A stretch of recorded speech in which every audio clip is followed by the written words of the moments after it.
Donc, notre premier invité est M. Alain Gravel, responsable des ressources humaines chez CITEC, une mine de quartz située sur le territoire de Saint-Urbain. Donc, il va nous présenter sa conférence en visio aujourd'hui. On va avoir une période de questions à la fin quand même de sa présentation.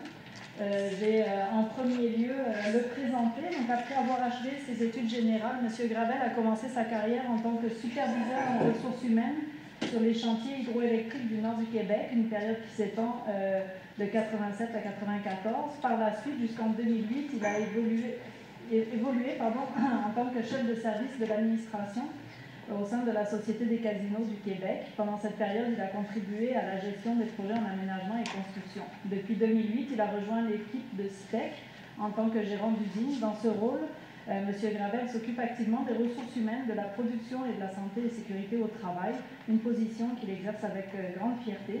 C'est aussi dans le cadre de cette fonction qu'il a eu à mettre en place des solutions afin de déplacer plus efficacement le personnel en direction de la mine située à 30 minutes du cœur du village de Saint-Urbain, donc dans Charlevoix. C'est cette démarche qu'il vient nous présenter aujourd'hui. Monsieur Gravel, voulez-vous qu'on fasse un petit test? Vous nous entendez bien?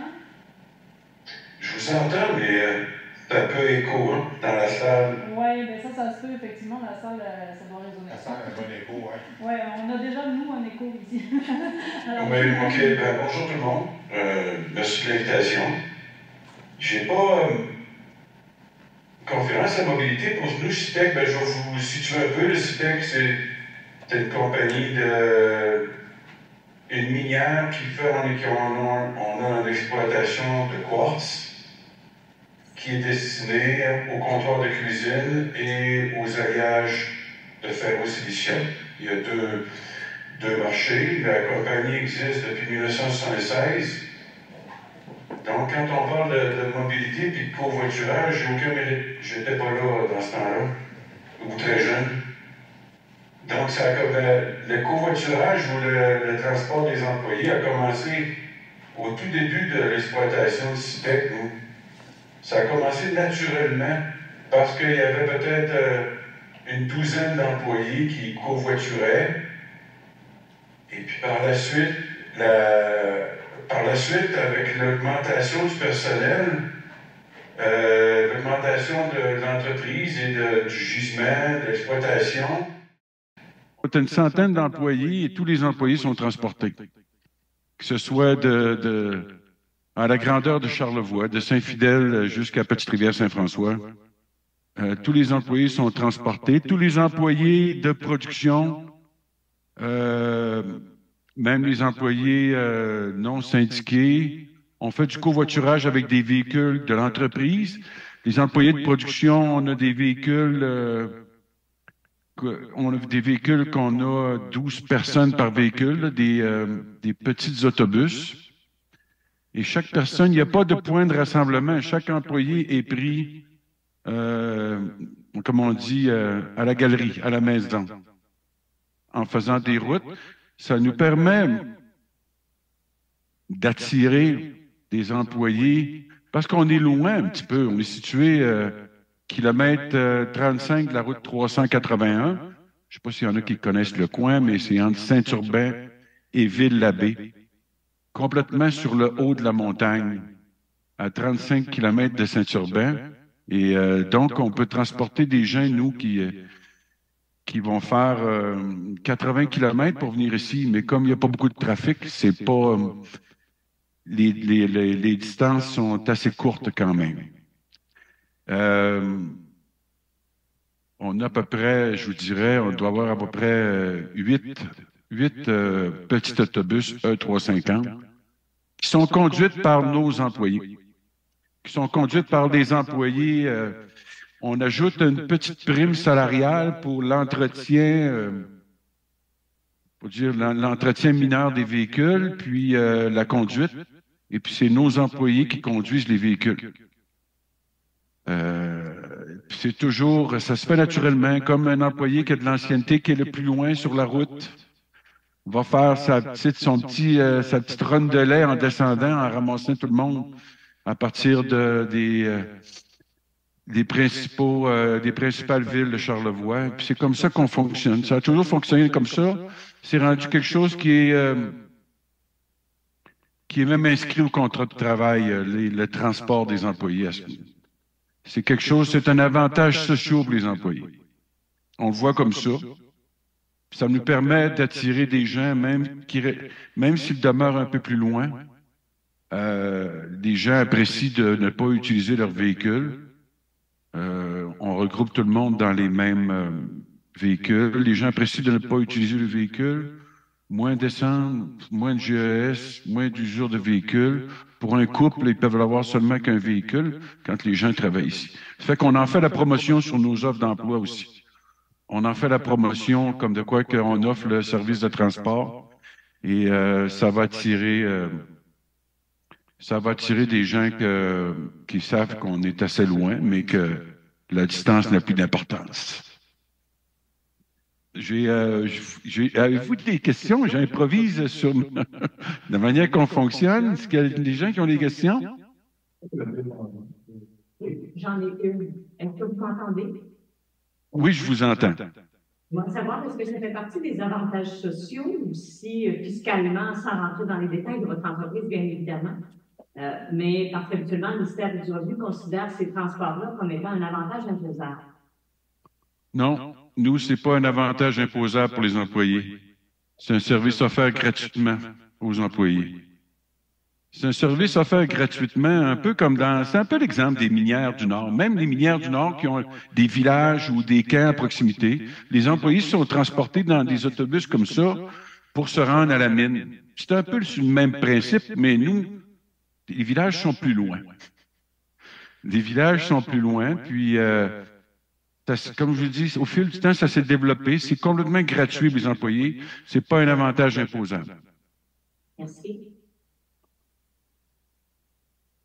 Est-ce qu'il y a d'autres questions? Bonjour.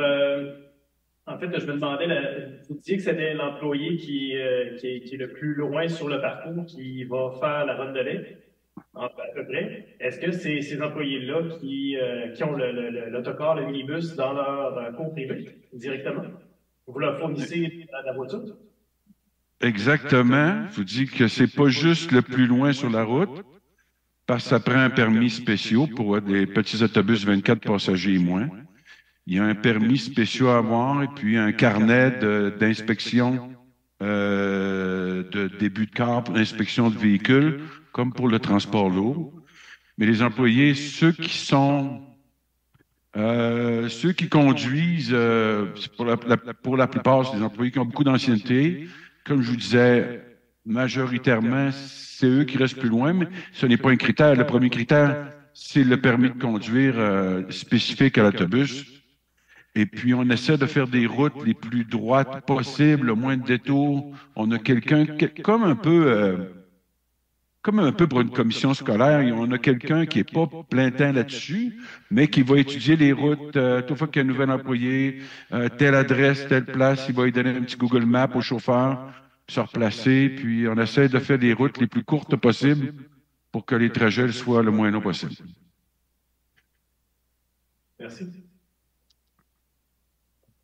Peut-être une répartition géographique, c'est-tu assez hétérogène? C'est du monde du Saguenay, mettons, qui viennent travailler à la mine, ou c'est tout localisé dans Charlevoix, dans le secteur de Saint-Urbain? Ça ressemble à quoi à peu près? Grosso modo, régulièrement, j'imagine que grosso modo, pour tout ce qu'il y a de notre main-d'œuvre et main-d'œuvre spécialisée, opérateurs, mécaniciens, soudeurs industriels, électriciens, les gens de production, la majorité, c'est des gens de Charlevoix. On va offrir aussi, transport et gîte quand on va chercher des ingénieurs miniers, des ingénieurs en mécanique qui sont à l'extérieur de Charlevoix, parce qu'on sait que le bassin de population pour une région de 33 000 personnes, des fois, on n'a pas toujours au niveau des ingénieurs comme ça. Ceux, on va offrir le gîte et le transport pour diminuer la route quand quelqu'un vient de Trois-Rivières, Québec ou du Saguenay, des choses comme ça. Mais je dirais pour au moins 70 personnes qui travaillent avec nous, ce sont tous des jeunes Charlevoix. Pour le reste, c'est des non-syndiqués puis de l'encadrement.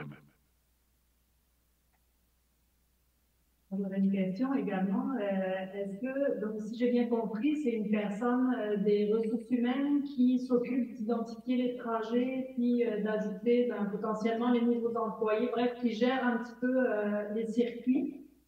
C'est un contremaître c'est un contremaître qui travaille avec moi, puis les différents contremaîtres, quand je fais des embauches, on a tout le temps le même processus. On va attribuer selon la disponibilité des autobus, le chemin, combien de personnes par autobus. Il faut vraiment équilibrer les autobus pour pas avoir trop de... On ne dépasse pas 12 personnes dans un autobus 15 passagers parce que ce ne sont pas c'est pas des enfants du primaire, c'est tous des travailleurs miniers avec leur boîte à lunch. Et puis, ben, on leur laisse de la place un peu. Mais c'est un contremaître qui s'occupe du transport.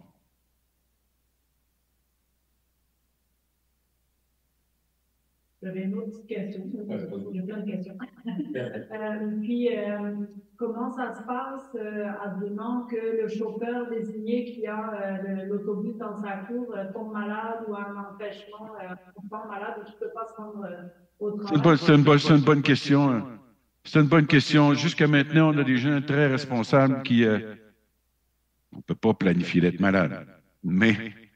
même très tôt le matin, là, qui vont toujours avoir un plan B, qu'une autre personne qui a le permis de conduire sur la même route, des fois on établit d'avance on paye les permis de conduire, justement, quand on a une route et puis qu'on sait que la personne part de la Malbaie, de Clermont, des Éboulements, la petite rivière Saint-François, on offre à ceux qui veulent passer le permis d'autobus, on paye les permis pour justement avoir des plans B et des plans C en cas d'absence d'un employé.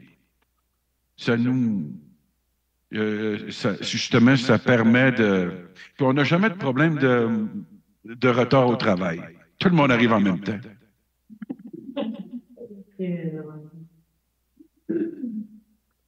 Est-ce que l'entretien des véhicules est fait pendant les heures de travail ou c'est à la responsabilité de la personne qui le conserve à la maison? Est-ce que vous pouvez répéter? J'ai mal compris à cause du son. Est-ce que c'est l'entreprise qui s'occupe de l'ensemble de l'entretien des véhicules? Oui. L'entreprise s'occupe de l'achat, de l'essence, de l'entretien mécanique, de tout. On demande juste au conducteur juste que l'autobus soit propre et les inspections avant départ. C'est nous qui payons tous les frais.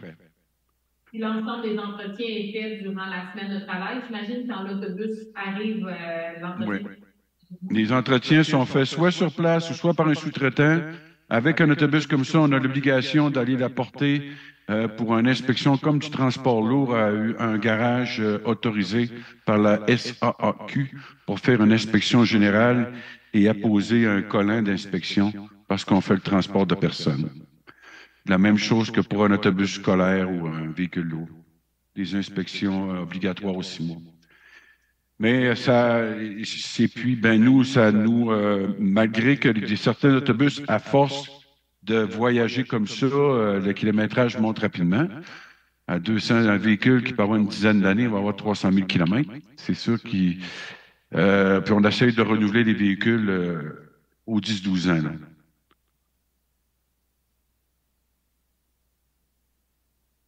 Oui.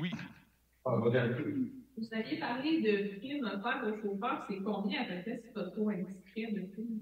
Ben, la prime, on donne 150 $ de plus par 2 semaines. Et puis, il y en a qui vont trouver que c'est peu. Mais les chauffeurs qui sont là, ils tiennent vraiment à avoir une gang de gars. Ils tiennent vraiment à avoir la roue dans les mains. Ils veulent conduire.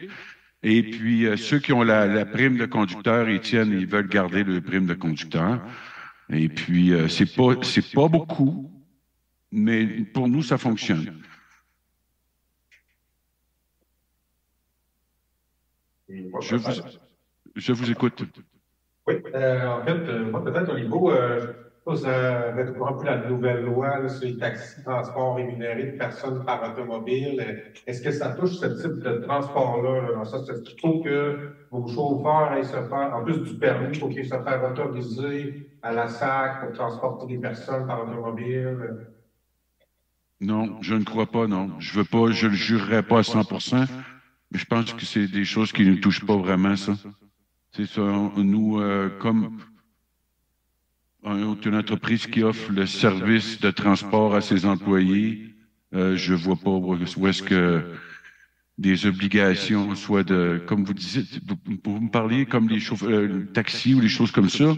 Nous, Ben, c'est plus comme ça, forcément. Là, c'était pas un taxi sur ton tour de voiture. T'as comme faut que tu te fasses autoriser comme conducteur. Ah non, c'est l'automobile qui soit autorisé, excusez-moi. ouais, mais dans notre cas, ça s'applique pas, ça. Ouais, puis, est-ce qu'il y a d'autres questions? Et je voulais dire quelque chose aussi que j'ai fait une conférence en mobilité comme ça, puis des fois je trouve un peu que notre modèle fonctionne, mais je n'ai rien inventé parce que c'était là bien avant moi. Mais je trouve que pour certaines entreprises qui ont des problèmes de recrutement, d'offrir le transport à ses employés va permettre d'aller chercher des gens que le transport en commun ne convient pas, ou les heures de transport en commun ne conviennent pas, ou il n'y en a simplement pas. Parce qu'avec le coût de la vie présentement, là, de payer un appartement à 1 000 $ par mois, puis une voiture à terme dans le cours, des fois 2 voitures, le coût de transport pour se rendre au travail, je ne sais pas pour les régions métropolitaines, Québec, tout ça, mais nous, en région, c'est quelque chose de très important, que beaucoup de bons employés ne seraient pas avec nous si ce n'était pas une question de transport. C'est une question que le transport soit offert. On regarde du côté écologique aussi. On n'aurait même pas de place, je pense, à stationner 70, 75 véhicules sur le site. Ça n'aurait pas de bon sens. Et du côté, même pour question de recrutement de personnel, c'est un facteur important qui nous aide à aller chercher des gens qui, autrement, ne viendraient pas travailler pour nous.